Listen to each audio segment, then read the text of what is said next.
നമസ്കാരം. മീഡിയ കമ്പാനിയൻ്റെ വളരെ പ്രാധാന്യമറിയുന്ന ഡെയിലി അപ്ഡേറ്റിലേക്ക് സ്വാഗതം. എല്ലാവരും അറിഞ്ഞിരിക്കേണ്ട പ്രധാനപ്പെട്ട കുറച്ച് അറിയിപ്പുകളാണ് വീഡിയോ വഴി ഷെയർ ചെയ്യുന്നത്. സംസ്ഥാന സർക്കാരിൻ്റെ ജൂൺ മാസത്തെ ക്ഷേമ പെൻഷൻ 2000 രൂപ നമ്മളുടെ അക്കൗണ്ടിൽ വന്ന് കാണും. കൈകളിലേക്കുള്ള വിതരണവും അതിനുശേഷം 1-2 ദിവസത്തിനുള്ളിൽ തന്നെ ആരംഭിക്കുകയും ചെയ്തിരുന്നു. ഈ ആനുകൂല്യമെല്ലാം മുടങ്ങാതെ ലഭിക്കണമെങ്കിൽ നമ്മൾ മസ്റ്ററിംഗ് ഉൾപ്പെടെയുള്ള കാര്യങ്ങൾ ചെയ്യേണ്ടതുണ്ട്. എല്ലാ വർഷങ്ങളിലും ബയോമെട്രിക് മസ്റ്ററിംഗ് ഉണ്ട്. എന്നാൽ ഈ വർഷത്തെ മസ്റ്ററിങ്ങിൻ്റെ തീയതികൾ സർക്കാർ പ്രഖ്യാപിച്ചിട്ടില്ല. പ്രത്യേകം നിങ്ങൾ ശ്രദ്ധിക്കുക. അതിനുവേണ്ടി അക്ഷയ കേന്ദ്രങ്ങളിലേക്ക് ഈ മഴക്കാലത്ത് നിങ്ങൾ പോകേണ്ട ആവശ്യമില്ല.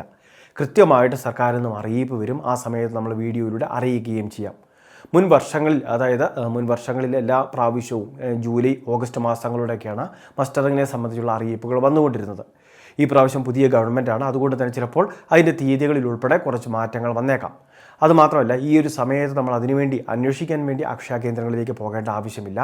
വാർഡ് മെമ്പർമാരുടെ പക്കൽ നിന്ന് തന്നെ അല്ലെങ്കിൽ കൃത്യമായിട്ട് പഞ്ചായത്തിൽ നിന്ന് തന്നെ ഇത് സംബന്ധിച്ച അറിയിപ്പുകൾ നമുക്ക് ലഭിക്കും. അതല്ല എങ്കിൽ ഇത്തരത്തിൽ ഓൺലൈൻ ചാനലുകൾ വഴിയൊക്കെ കൃത്യമായിട്ട് ഇതുപോലെ ക്ഷേമ പദ്ധതി അറിയിപ്പുകളൊക്കെ നൽകുന്ന ചാനലൊക്കെ ആകുമ്പോൾ തീർച്ചയായിട്ടും നിങ്ങൾക്ക് അതുവഴി തന്നെ എല്ലാ വിവരങ്ങളും ലഭിക്കുന്നതാണ്.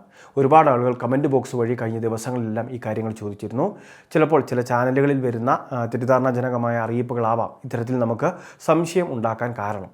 അപ്പോൾ തീർച്ചയായിട്ടും ശ്രദ്ധിക്കുക. ബയോമെട്രിക് മസ്റ്ററിങ് 2026 അതായത് 2026 മുതൽ 2027 വരെ പെൻഷൻ മുടങ്ങാതെ ലഭിക്കാനുള്ളത് ഇതുവരെ ആരംഭിച്ചിട്ടില്ല. അത്തരത്തിൽ എന്തെങ്കിലുമൊക്കെ അറിയിപ്പ് വരികയാണെങ്കിൽ തീർച്ചയായിട്ടും ആ കാര്യങ്ങൾ വീഡിയോയിലൂടെ അറിയിക്കാം.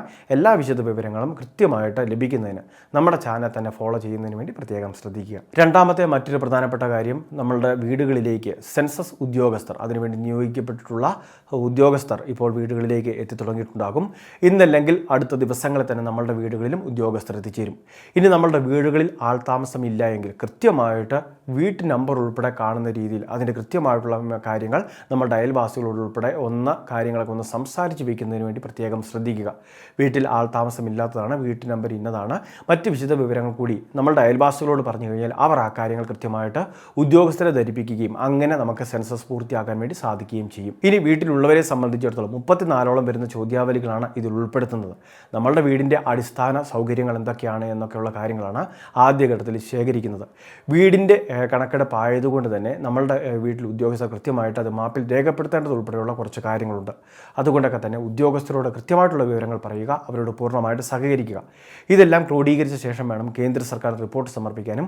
അതിൻ്റെ അടിസ്ഥാനത്തിൽ നമ്മളുടെ മേഖലയ്ക്ക് വേണ്ട അടിസ്ഥാന സൗകര്യങ്ങൾ എന്തൊക്കെയാണോ, അതോടൊപ്പം തന്നെ എന്തെല്ലാം പുതിയ പദ്ധതികളാണ് വികസിത ഭാരതത്തിന് വേണ്ടി കണ്ടെത്തേണ്ടത്, ആവിഷ്കരിക്കേണ്ടത്, അതെല്ലാം തന്നെ പ്ലാൻ ചെയ്യുന്നതിനൊക്കെ വേണ്ടിയാണ് ഇത്തരം സെൻസസുകൾ ഉപയോഗിക്കുന്നത് അല്ലെങ്കിൽ ഉപകരിക്കുന്നത്. അപ്പോൾ തീർച്ചയായിട്ടും ഇതിനോട് സഹകരിക്കുന്ന കാര്യം പ്രത്യേകം ശ്രദ്ധിക്കേണ്ടതാണ്. ഇനി നമ്മളിൽ ചിലരൊക്കെ സെൽഫ് എന്യൂമറേഷൻ ചെയ്തിട്ടുണ്ടാകും. അപ്പോൾ എച്ചിൽ തുടങ്ങുന്ന ഒരു 11 അക്ക നമ്പർ നമുക്ക് ലഭിച്ചിട്ടുണ്ടാകും. അപ്പോൾ ഉദ്യോഗസ്ഥർ വരുമ്പോൾ ആ ID ഉൾപ്പെടെയുള്ള കാര്യങ്ങൾ അവരുമായിട്ട് ഷെയർ ചെയ്യുക. എന്നിട്ട് കാര്യങ്ങളൊക്കെ ഒന്ന് സ്ഥിരീകരിക്കുക. അത്രമാത്രം നമ്മൾ പിന്നീട് ചെയ്താൽ മതിയാകും. സെൽഫ് എന്യൂമറേഷൻ ചെയ്യാത്തവരെ സംബന്ധിച്ചിടത്തോളം വീട്ടിൽ ഉദ്യോഗസ്ഥർ വരുമ്പോൾ അവരോട് സഹകരിക്കുക. മൂന്നാമത്തെ മറ്റൊരു പ്രധാനപ്പെട്ട അറിയിപ്പ്, പ്രവാസി ക്ഷേമ പെൻഷൻ വിതരണവുമായി ബന്ധപ്പെട്ട നിയമസഭയിൽ ചോദ്യാവലിക്ക് മുഖ്യമന്ത്രിയുടെ മറുപടി ലഭിച്ചിട്ടുണ്ട്. 2026 ജനുവരി മാസം വരെ ലഭിച്ച അപേക്ഷകളിൽ ചിലതിനൊക്കെ തീർപ്പ് കൽപ്പിക്കാനുണ്ട്. അതിനുശേഷം വന്നിട്ടുള്ള അപേക്ഷകൾ പരിഗണിക്കാതെയും വന്നിട്ടുണ്ട്.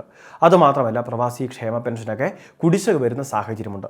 3500 അതോടൊപ്പം 3000 രൂപയൊക്കെ അടിസ്ഥാന പെൻഷനായിട്ട് വാങ്ങുന്ന ഗുണഭോക്താക്കളെയാണ് ഇത് ബാധിക്കുന്നത്. നിലവിൽ 94,000 മുകളിൽ ഗുണഭോക്താക്കൾ നിലവിലായി കഴിഞ്ഞു. 9.5 ലക്ഷത്തോളം ഗുണഭോക്താക്കളാണ് ഇതിൽ രജിസ്റ്റർ ചെയ്തിട്ടുള്ളത്. അപ്പോൾ ഇതിൽ കൃത്യമായിട്ട് തുക വിതരണം ചെയ്യുന്നതിന്, മറ്റ് ആനുകൂല്യങ്ങൾ വിതരണം ചെയ്യുന്നതിന്, നിലവിലുള്ള അപേക്ഷകൾ പരിഗണിക്കുന്നതിനൊക്കെ വേണ്ട നടപടികൾ പുതിയ സർക്കാർ സ്വീകരിക്കുമെന്ന് ഇപ്പോൾ അറിയിച്ചിട്ടുണ്ട്. വളരെ വൈകാതെ രീതിയിൽ തീരുമാനം ഉണ്ടാകുന്നതുമായിരിക്കും. വളരെ പ്രധാനപ്പെട്ട കുറച്ച് ഇൻഫർമേഷനാണ് ഷെയർ ചെയ്തത്. ഇതുപോലുള്ള അറിയിപ്പുകൾക്ക് ചാനൽ സബ്സ്ക്രൈബ് ചെയ്യുക, ഫോളോ ചെയ്യുക.